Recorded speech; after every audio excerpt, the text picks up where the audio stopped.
The purpose of this paper, when me and my co-authors wrote it, was to elaborate precisely how NATO's approach to integrated air and missile defense will need to evolve in the context of great power competition. And this really fits within a wider sort of evolution in the alliance's posture as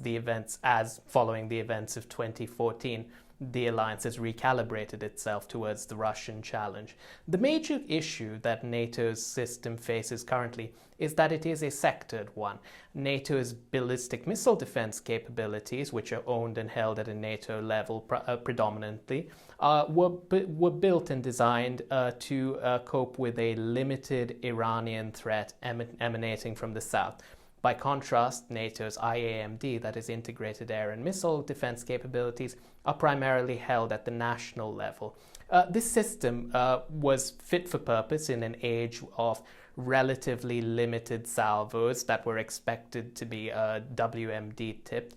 but is inadequate for the conditions of great power competition for a set of reasons. In this paper, my co-authors and I have argued that a series of evolutionary steps will be needed in order to adapt to this challenge. The first proposition we make is that given the mass of the threat, an active defense approach has to be nested within a concept of operations that recognizes both that active defense is only part of a wider approach to IAMD, and which recognizes that the role of air and missile defense is not to provide preclusive security, absolute security against attacks as it would have in an age of more limited threats, but rather to mitigate damage for long enough for the other arms of the alliance to end the threat by other means.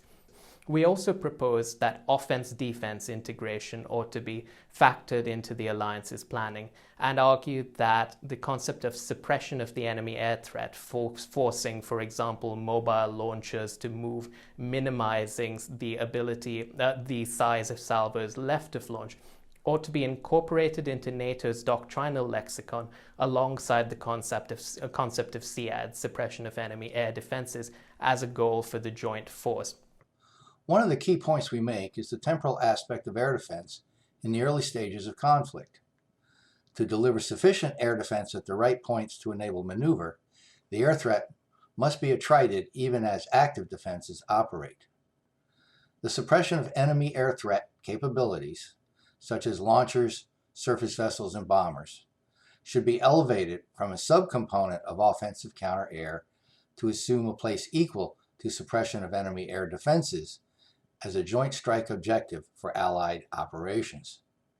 Without this, the air defense on which SEAD missions and other offensive capabilities depend will be overwhelmed. It is simply not possible for active defenses to cope with the challenge of massed salvos without these salvos being pinned left of launch by steps taken to eliminate, or if not eliminate, at least neutralize adversary threats by, for example, forcing them to move. The third proposition we make is that there ought to be a greater integration between civil resilience and missile defense. In many cases, the best defense against an adversary precision strike attack is actually the ability to mitigate its effects by passive defense.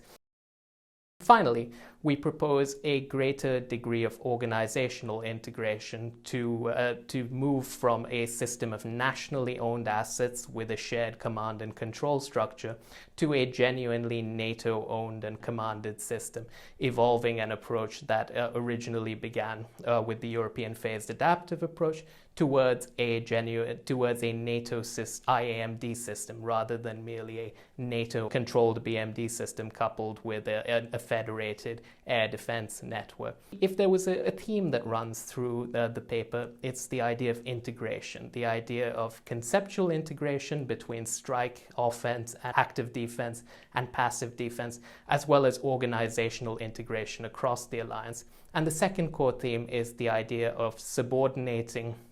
air and missile defense to a concept of operations that recognizes that it is an enabler that allows the threat to be negated by other means, rather than a means of preclusively securing every inch of European territory against a limited threat, as might have been the case in the past.